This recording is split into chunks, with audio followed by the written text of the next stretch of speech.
Voilà, on va continuer à parler un petit peu d'économie avec notre invité en studio, d'économie bruxelloise en particulier, parce que c'est le portefeuille de notre invité à la charge au sein du gouvernement régional. Une invitée qui est née à Schaerbeek, qui a été élue à Schaerbeek. Elle a été conseillère communale de 2012 à 2019, mais elle est maintenant au gouvernement régional en charge de la transition économique et de la recherche scientifique. Nous accueillons Barbara Tract. Bonjour Barbara Tract. Vous pouvez entrer sur notre plateau. Merci d'être avec nous. Je vais commencer par de la politique pure, si vous voulez bien. On va s'intéresser à un débat fédéral et pas bruxellois. La sortie du nucléaire n'est donc plus une exigence pour Écolo ? Non, ce qui a changé, c'est ce dont vous venez de parler longuement avec effectivement des brillants économistes. C'est la situation internationale, c'est la situation en Ukraine et c'est aussi l'augmentation des prix de l'énergie. Ça, c'est un événement qui a changé et qui effectivement influence beaucoup d'États européens, la Belgique parmi eux, mais pas seulement la Belgique. Le débat est en train de repartir en Allemagne aussi. Oui, toute la stratégie d'approvisionnement énergétique des différents États européens est bousculée par ce dont on vient de parler, par la situation en Ukraine. Je vous propose qu'on voit quand même une déclaration de Jean-Marc Nollet. C'était ce matin dans le journal de soir, pour qu'on comprenne tous de quoi on parle. Le monde change radicalement sous nos yeux. Tous les pays doivent réévaluer leur stratégie énergétique. Nous devons en tirer rapidement leçons et conséquences avec un regard ouvert. Donc, propos du coprésident d'Écolo ce matin, on a tous interprété ça comme Écolo accepte de ne pas sortir du nucléaire et donc de ne pas fermer 2 centrales, parce qu'il y en a 7 au total, on sait qu'il y en a 5 qui sont condamnées, oui. Mais on en prolongerait 2. C'est ça qu'on a bien compris ? Donc c'est une option, une des options qui sont aujourd'hui sur la table du gouvernement fédéral, mais ce que je veux dire qui n'a pas changé. Mais elle n'est plus exclue pour Écolo. C'était le plan B, c'était déjà le plan B, donc c'est une option qui effectivement est ouverte, y compris pour Écolo. Mais ce qui n'a pas changé, c'est 2 choses. D'abord, la première chose, c'est que l'énergie nucléaire, pour les écologistes, nous voulons le rappeler, l'énergie nucléaire, même civile, est une énergie qui est dangereuse. C'est d'ailleurs la raison aussi pour laquelle Vladimir Poutine et la Russie attaquent des centrales nucléaires pour nous menacer tous et tous. Et la deuxième chose qui n'a pas changé non plus, c'est que nous défendons 100% d'énergie renouvelable. Ce qu'on cherche aujourd'hui, c'est le meilleur chemin pour atteindre cet objectif de 100% d'énergie renouvelable. Donc il y aura une décision, théoriquement, le 18 mars du gouvernement fédéral, mais on n'est pas à l'abri d'une nouvelle prolongation. Ça veut dire quoi ? Ça veut dire que pour Écolo, on doit continuer à sortir du nucléaire, mais on ne doit peut-être plus le faire en 2025. On pourrait repousser à 2035, par exemple ? Donc, la question qui se pose, effectivement, concerne 2 réacteurs sur les 7 réacteurs nucléaires belges. Il y en a 5 qui vont fermer d'ici à 2025. Et la question qui se pose dans ce qu'on appelle le deuxième scénario, le scénario B, c'est effectivement laisser en activité 2 des 5 réacteurs au-delà de 2025. C'est un des scénarios qui va être examiné par le gouvernement fédéral. Mais il est désormais possible, il est envisageable pour Écolo alors qu'il ne l'était pas il y a quelques semaines. C'est-à-dire qu'il y avait 2 scénarios qui étaient hiérarchisés, un plan A et un plan B. Aujourd'hui, nous sommes prêts à étudier chacun des 2 scénarios. Voilà, c'est Jean-Jacques Le Boucher qui a un petit peu gagné. Non, je pense que ce qui a gagné, ce qui a perdu, c'est cette guerre en Ukraine et c'est la situation internationale qui bouleverse notamment les prix énergétiques, comme vous venez de l'analyser. Alors, on va justement parler un petit peu des conséquences de cette guerre en Ukraine. Il y a des exportations qui sont fermées vers la Russie, un certain nombre de biens. On voit qu'il y a les prix de l'énergie qui explosent. Ça va avoir un impact sur notre économie bruxelloise et sur certaines entreprises ou certains secteurs d'activité à Bruxelles ?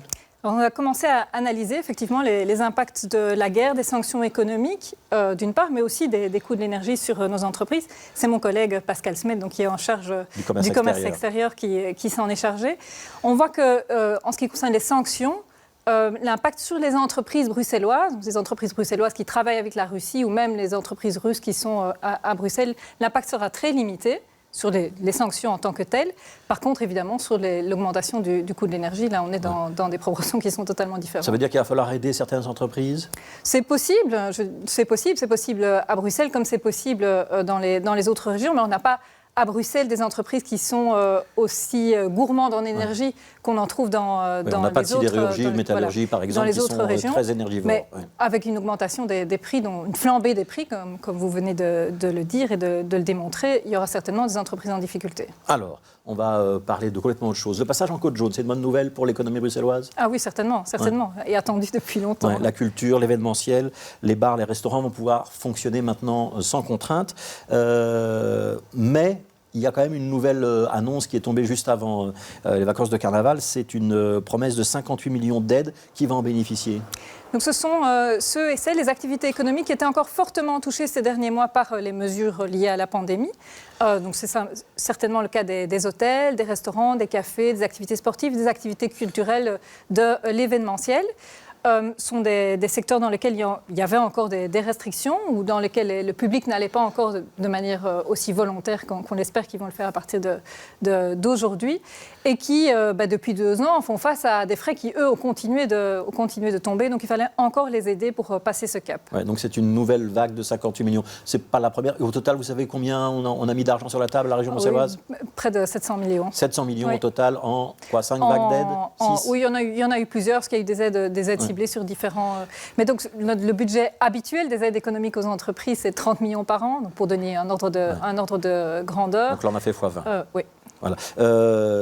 Ça va donc, il y a des aides pour le secteur touristique, 1100 € par unité de logement, ça sera 18 millions. Et le gros morceau, 40 millions, c'est donc pour les discothèques, les restaurants, le secteur du tourisme, les taxis aussi. Comment ça va se ventiler? Il faut encore le négocier avec les partenaires sociaux? Oui, on va encore affiner.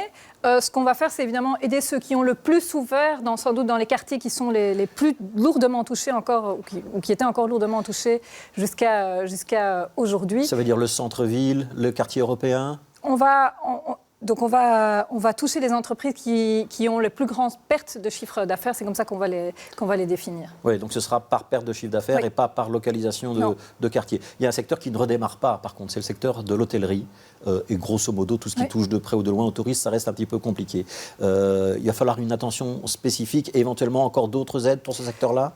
Donc, on fait à chaque fois aide par aide. On espère à chaque fois, pour le budget régional, mais surtout pour les secteurs, que ce qui va reprendre, c'est leur activité habituelle. C'est ce que tout le monde souhaite. Mais donc, effectivement, l'aide pour les hôtels, parce que ce secteur est particulièrement en difficulté, elle est un petit peu différente. On aura un système un petit peu différent de celle qui est prévue pour les autres secteurs. Ça veut dire quoi? Ça veut dire que pour les autres secteurs, c'est un one-shot?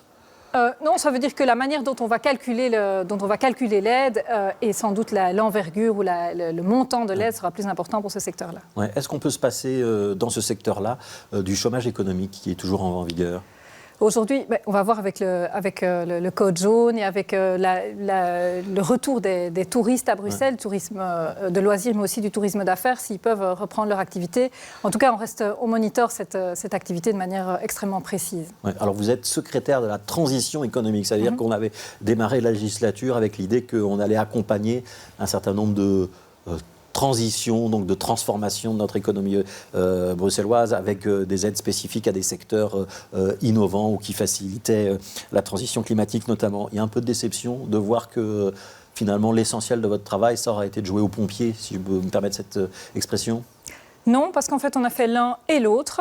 Ce qu'on souhaite, c'est une transition économique, être inclusif. Donc, c'est amener toutes les entreprises bruxelloises à devenir responsables sur le plan social et environnemental. Et en répondant à la crise, on a déjà ouvert des voies qui permettent aux entreprises de saisir les opportunités de la transition économique. On a renforcé Finance and Invest Brussels. On a essayé d'accueillir de plus en plus sur notre territoire des activités de nature productive, donc des activités du secteur primaire ou du secteur secondaire. Et on est en train d'achever, à la demande d'ailleurs de l'Europe, une stratégie de transition économique, notamment pour relocaliser des activités à Bruxelles. Donc on reste dans cette stratégie-là. Absolument. Ça n'a rien changé. Les deux ont...